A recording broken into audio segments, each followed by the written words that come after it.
जय हिंद, वंदे मातरम। साथियों, target with Surya YouTube channel में आप सभी का स्वागत है। प्यारे साथियों, आज की इस क्लास में हम पढ़ने वाले हैं एसएससी जीडी 2026 के लिए जीके जीएस का बच्चों प्रैक्टिस सेट है। इस प्रैक्टिस सेट में बहुत ही महत्वपूर्ण एवं सिलेक्टेड क्वेश्चन लिए गए हैं जो कि एसएससी जीडी में बार बार पूछे जाते हैं। इसीलिए आप सभी इस क्लास को शुरू से लेकर अंत तक ज़रूर देखिएगा, जिससे आप सभी को सभी प्रश्न क्लास में ही याद हो सकें और एग्ज़ाम में इन सभी क्वेश्चनों को बहुत अच्छी तरीके से बना सकें। ठीक है बच्चों, अगर आपने चैनल को सब्सक्राइब नहीं किया तो चैनल को बच्चों सब्सक्राइब कर लीजिएगा, जिससे आने वाली प्रत्येक क्लास आप तक ज़रूर पहुँच पाए। ठीक है बच्चों, तो हम बात करते हैं क्वेश्चनों की। ये एसएससी जीडी के लिए एग्ज़ाम के लिए प्रीवियस ईयर क्वेश्चन पेपर का प्रैक्टिस सेट है। ठीक है बच्चों, तो पहला क्वेश्चन क्या है, लगाइएगा इसका आंसर। राष्ट्रीय युवा दिवस किसके जन्मदिन पर मनाया जाता है? क्वेश्चन है राष्ट्रीय युवा दिवस किसके जन्मदिन पर मनाया जाता है।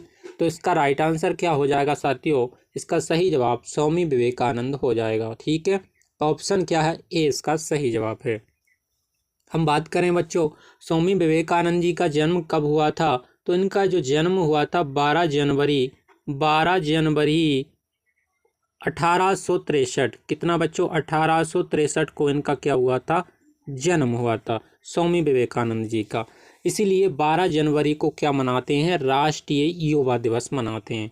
और बच्चों, राष्ट्रीय युवा दिवस की घोषणा कब की गई थी? तो ये की गई थी कि स्वामी विवेकानंद जी के विचारों को ध्यान में रखते हुए भारत सरकार ने घोषणा की थी सन 1984 में। इसकी घोषणा की थी 1984 में कि 12 जनवरी को, यानी कि स्वामी विवेकानंद की जयंती के उपलक्ष्य में राष्ट्रीय युवा दिवस मनाएंगे। ठीक है, तो आप याद रखिएगा कि 12 जनवरी को क्या मनाते हैं हम? राष्ट्रीय युवा दिवस। ठीक है बच्चों, अगले क्वेश्चन की ओर चलते हैं। बताइएगा अगला क्वेश्चन का आंसर क्या हो जाएगा? दूसरे का आंसर। क्वेश्चन नंबर दूसरा है, धोप खेल एक मौसमी खेल है जो खालिस्तान में खेला जाता है। तो इसका राइट आंसर क्या हो जाएगा? धोप खेल एक मौसमी खेल है जो खालिस्तान में खेला जाता है। तो कहाँ पर खेला जाता है बच्चों? क्या हो जाएगा? असम। ऑप्शन सी क्या हो जाएगा इसका राइट आंसर।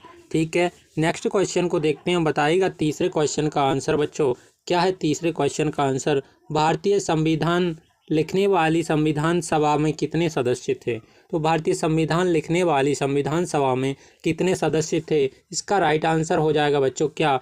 299 सदस्य हो जाएगा। ठीक है, आप याद रखिएगा 299 सदस्य थे भारतीय संविधान में लिखने वाली सभा में। ठीक है, अगला क्वेश्चन बताइएगा साथियों क्या हो जाएगा बच्चों? क्वेश्चन नंबर 4 है,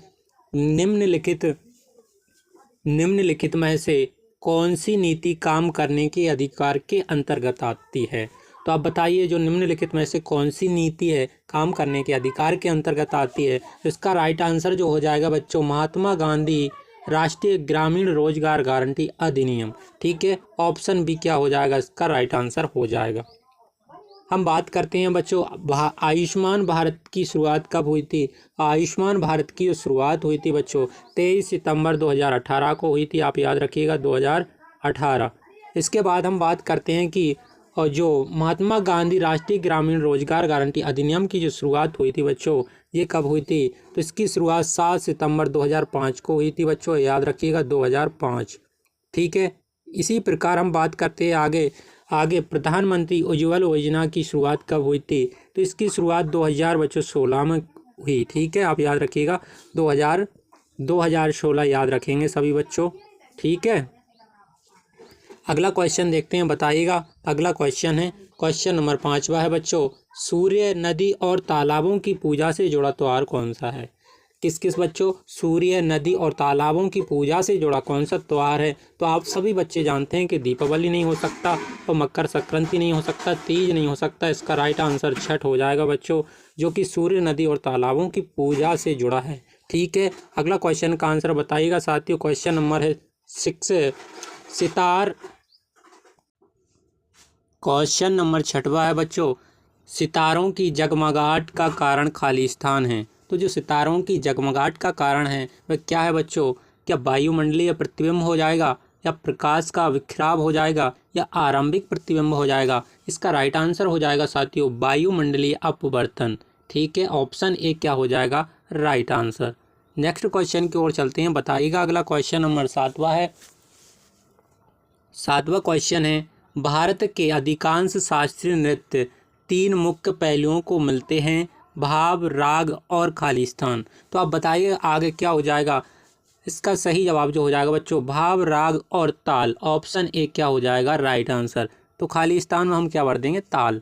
option A will be the right answer. ठीक है, नेक्स्ट क्वेश्चन का आंसर लगाइएगा आप सभी। क्वेश्चन है 8वां, किस भारतीय कलाकार को जीवन काल उपाधि, किस भारतीय कलाकार को जीवन काल उपलब्धि लाइफ टाइम अचीवमेंट ग्रैमी पुरस्कार से सम्मानित किया गया। तो कौन से थे जो बच्चों भारतीय कलाकार जो जीवन काल उपलब्धि लाइफ टाइम अचीवमेंट ग्रैमी पुरस्कार से सम्मानित किए गए। तो उनका नाम है बच्चों क्या, पंडित रविशंकर। ऑप्शन बी क्या हो जाएगा इनका सही जवाब हो जाएगा। ठीक है, जो पंडित रविशंकर को लाइफ टाइम अचीवमेंट ग्रैमी पुरस्कार जो मिला था, कब मिला था बच्चों, ये 2013 में मिला था। ठीक है, आप याद रखिएगा 2013 में इन्हें क्या मिला था, ये ग्रैमी पुरस्कार। लेकिन ये मरणोपरांत दिया गया था। हम बात करें पंडित रविशंकर जी की, तो ये क्या है बच्चों, यह एक प्रसिद्ध सितार वादक थे। क्या बच्चों आप याद रखिएगा, सितार वादक थे पंडित रविशंकर। ठीक है, प्रसिद्ध सितार वादक थे और 2013 में इन्हें ग्रैमी पुरस्कार मिला था मरणोपरांत। अगला क्वेश्चन बताइएगा साथियों। क्वेश्चन 9 है, भाखड़ा नागल बांध किस नदी पर स्थित है। भाखड़ा नागल बांध किस नदी पर स्थित है। इसका राइट आंसर क्या झेलम हो जाएगा बच्चों, या चिनाब हो जाएगा, रावी या सतलज नदी। इसका राइट आंसर बच्चों सतलज नदी हो जाएगा। ऑप्शन डी क्या हो जाएगा इसका राइट आंसर। ठीक है, नेक्स्ट क्वेश्चन बताइएगा आप सभी। 10वां है बच्चों, निम्न में से किस उच्च न्यायालय में सबसे अधिक बैठकें हैं। कौन सा उच्च न्यायालय है जिसमें सबसे अधिक बैठकें हैं।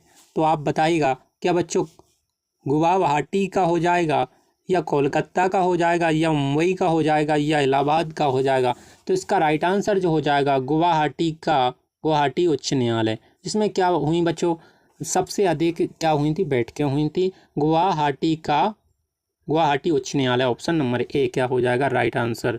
नेक्स्ट क्वेश्चन बताइएगा सभी बच्चे बताएंगे। 11वें का क्या है बच्चों, 11वें का आंसर, साइकिल चलाते हुए दुनिया पार करने वाली सबसे तेज एशियाई कौन है। तो आप बताइएगा बच्चों, साइकिल चलाते हुए दुनिया पार करने वाली सबसे तेज एशियाई कौन है। तो आप सभी जानते हैं बहुत सिंपल क्वेश्चन है बच्चों, कौन हो जाएंगे। इसका राइट आंसर हो जाएगी वेदांगी कुलकर्णी। ऑप्शन क्या बी इसका क्या हो जाएगा सही जवाब। ठीक है बच्चों, option number B will be the right answer. Next question की ओर चलेंगे, बताइएगा अगला क्वेश्चन 12वां, भूमि पर उच्च जनसंख्या दबाव के क्षेत्र में किस प्रकार की खेती की जाती है। तो भूमि पर जो उच्च जनसंख्या दबाव के क्षेत्र में किस प्रकार की खेती की जाती है। तो ये खेती की जाती है बच्चों संघन निर्वहन खेती। बच्चों ये एक इस प्रकार की खेती होती है कि इस खेती में एक ही खेत में एक से अधिक फसल उगाई जाती हैं। ठीक है, मतलब कि एक खेत रहेगा और उसमें कई फसलें 4 से 5 फसलें उगाई जाती हैं। और इसमें किसान छोटे किसान होते हैं, छोटे छोटे औजारों का प्रयोग करते हैं। इसे ही क्या कहते हैं, संघन निर्वाह खेती कहते हैं। तो आप याद रखिएगा ऑप्शन ए क्या हो जाएगा सही जवाब हो जाएगा।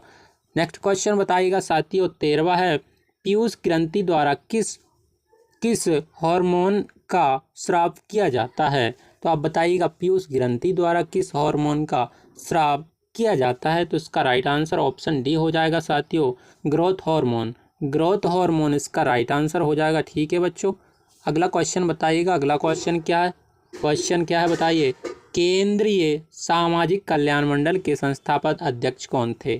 केंद्रीय सामाजिक कल्याण मंडल के संस्थापक अध्यक्ष कौन थे। क्या बच्चों एनी बेसेंट हो जाएगी, या सरोजिनी नायडू हो जाएंगी, या जी दुर्गाबाई देशमुख, या अरुणा अशोक कली। इसका जो सही जवाब हो जाएगा साथियों ऑप्शन क्या हो जाएगा सी। ऑप्शन सी राइट हो जाएगा, जी दुर्गाबाई देशमुख क्या हो जाएगा, सभी साथी बोलेंगे इसका सही जवाब। ठीक है बच्चों, option C will be the right answer. Next question का आंसर क्या है बताइएगा सभी लोग, क्या हो जाएगा दोस्तों। क्वेश्चन 15वां है, बताइएगा इसका आंसर क्या हो जाएगा। क्वेश्चन है, चिप्स को ऑक्सीडाइज्ड होने से बचने के लिए चिप्स के बैग में कौन सी गैस प्रवाहित की जाती है। तो आप बताइएगा क्वेश्चन 15वां है, चिप्स को ऑक्सीडाइज्ड होने से बचाने के लिए चिप्स के बैग में कौन सी गैस प्रवाहित की जाती है? तो आप बताइएगा। क्या बच्चों ऑक्सीजन हो जाएगी, या हीलियम हो जाएगी, या नाइट्रोजन, या हाइड्रोजन? इसका सही जवाब ऑप्शन नंबर सी हो जाएगा। क्या बच्चों? Nitrogen. Option C will be the right answer. Next question है, बताइएगा इसका जवाब। क्वेश्चन 16 है बच्चों, 2 साल तक बिना किसी मुकदमे के राजनीतिक कैदियों को हिरासत में रखना खालिस्तान विशेषता थी। तो 2 साल तक बिना किसी मुकदमे के राजनीतिक कैदियों को हिरासत में रखना खालिस्तान की विशेषता थी। तो किसकी विशेषता थी, आप बताइएगा इसका राइट आंसर। तो आप सभी जानते हैं भैया, इसका राइट आंसर हो जाएगा रोलेक्ट एक्ट। ऑप्शन ए क्या हो जाएगा, सही जवाब हो जाएगा। ठीक है बच्चों, ऑप्शन नंबर ए। हम बात करते हैं कि ऑप्शन ए इसका क्या सही जवाब हो जाएगा। रोलेक्ट एक्ट की जो शुरुआत कब हुई थी बच्चों? तो रोलेक्ट एक्ट की शुरुआत हुई थी बच्चों 1919 से। ठीक है, आप सभी याद रखेंगे 1919 में इसकी शुरुआत हुई थी। ये क्या था बच्चों? एक काला कानून था, आप याद रखिएगा, काला कानून भी कहा जाता है किसको? रोलेक्ट एक्ट को। इसमें बच्चों राष्ट्रवादी आंदोलन को दबाना था। ठीक है, अगले क्वेश्चन का आंसर बताइएगा आप सभी। क्या हो जाएगा 17वें का आंसर? देशों की तुलना करने के लिए प्रमुख अर्थशास्त्रीय विशेषता खालिस्तान है। तो आप बताइएगा, देशों की तुलना करने के लिए प्रमुख अर्थशास्त्रीय विशेषता उनकी है, किसकी विशेषता है बच्चों बताइएगा। क्या आय की हो जाएगी, या मानव विकास सूचकांक, या जनसंख्या, या मृत्यु दर? तो बच्चों इसका राइट आंसर ऑप्शन ए हो जाएगा। ऑप्शन ए क्या हो जाएगा, सही जवाब। ठीक है, आय। अगला क्वेश्चन बताइएगा सभी लोग, क्या हो जाएगा 18वें का आंसर। ईस्ट इंडिया कंपनी के आविर्भाव के बाद निम्न में से किस समुद्री बंदरगाह का पतन हुआ? तो आप बताइएगा, ईस्ट इंडिया कंपनी के आविर्भाव के बाद निम्नलिखित में से किस समुद्री बंदरगाह का पतन हुआ? तो कौन सा था बच्चों? ऑप्शन ए इसका राइट आंसर हो जाएगा, सूरत। सूरत क्या बच्चों इसका सही जवाब हो जाएगा। Option number A will be the right answer. ठीक है, हम बात करें बच्चों सूरत की, ईस्ट इंडिया कंपनी की। तो ईस्ट इंडिया कंपनी की जो स्थापना हुई थी, कब हुई थी? तो इसका सही जवाब होगा कितना? 31 दिसंबर बच्चों, 31 दिसंबर को हुई थी। 31 दिसंबर 1600 से ईस्ट इंडिया कंपनी की क्या हुई थी? स्थापना। ठीक है बच्चों, आप याद रखिएगा। और ये किसने की थी, ये भी इसका आंसर होगा बच्चों, किसने करवाई थी? तो ये थी महारानी एलिजाबेथ ने इसकी स्थापना की थी। अगला क्वेश्चन का आंसर बताइएगा आप सभी। 19वां है, कौन सा भारतीय सांस्कृतिक स्थल विश्व विरासत की सूची में शामिल नहीं है?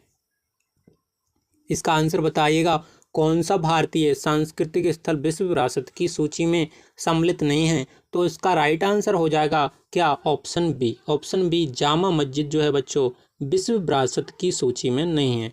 ठीक है, ऑप्शन बी इसका राइट आंसर होगा। हम बात करते हैं बच्चों कुतुब मीनार की, कि ये भारत की विश्व विरासत की सूची में कब जोड़ा गया था कुतुब मीनार? तो इसको जोड़ा गया था बच्चों 1993 में जोड़ा था। ठीक है, आप याद रखिएगा 1993। और बात करें बच्चों लाल किला को कब जोड़ा था? तो लाल किला को जोड़ा था कब बच्चों? 2007 में। 2007 में। ठीक है, इसी प्रकार हुमायूं के मकबरे को कब जोड़ा गया था? ये भी बच्चों 1993 इसका जवाब होगा। तो ये दोनों जो हैं बच्चों, क्या कुतुब मीनार और हुमायूं का मकबरा, ये दोनों 1993 में जोड़े गए थे। और लाल किला को जोड़ा गया था 2007 में विश्व विरासत की सूची में। ठीक है, और जो सम्मिलित नहीं है वह क्या नहीं है? जामा मस्जिद। ऑप्शन ए क्या? ऑप्शन बी इसका सही जवाब हो जाएगा। अगला क्वेश्चन है, बताइएगा बच्चों 20वें क्वेश्चन का आंसर। प्रसिद्ध नृत्यांगना सोनल मानसिंह का संबंध कौन से भारतीय शास्त्रीय नृत्य से है? प्रसिद्ध नृत्यांगना सोनल मानसिंह का संबंध कौन से भारतीय शास्त्रीय नृत्य से है? तो आप सभी बताएंगे इसका सही जवाब। बच्चों इसका राइट आंसर ऑप्शन डी हो जाएगा, भरतनाट्यम। भरतनाट्यम जो नृत्य है साथियों, कहाँ का शास्त्रीय नृत्य है? तमिलनाडु का। बच्चों सोनल मानसिंह जो हैं बच्चों, ये भरतनाट्यम से भी संबंध है इनका। और एक और नृत्य है ओडिसी। कौन सा बच्चों? ओडिसी नृत्य से भी इनका संबंध है, आप याद रखिएगा ओडिसी नृत्य। ठीक है बच्चों, ओडिसी नृत्य ओडिशा का है, भरतनाट्यम बच्चों तमिलनाडु का नृत्य है। ठीक है, तो सभी बच्चे याद रखेंगे ये सब। तो साथियों आज के लिए इतना ही। 20 क्वेश्चन थे प्रैक्टिस सेट में, और 20 क्वेश्चनों में आपके कितने क्वेश्चन सही निकले कमेंट करके ज़रूर बताइएगा। यदि आपको क्लास अच्छी लगी तो एक लाइक कर लीजिएगा और चैनल को सब्सक्राइब कर लीजिएगा, जिससे आने वाली प्रत्येक क्लास आप तक जरूर पहुंच पाए। ठीक है बच्चों, तब तक के लिए जय हिंद, जय भारत। मिलते हैं इसी प्रकार की अगली क्लास में।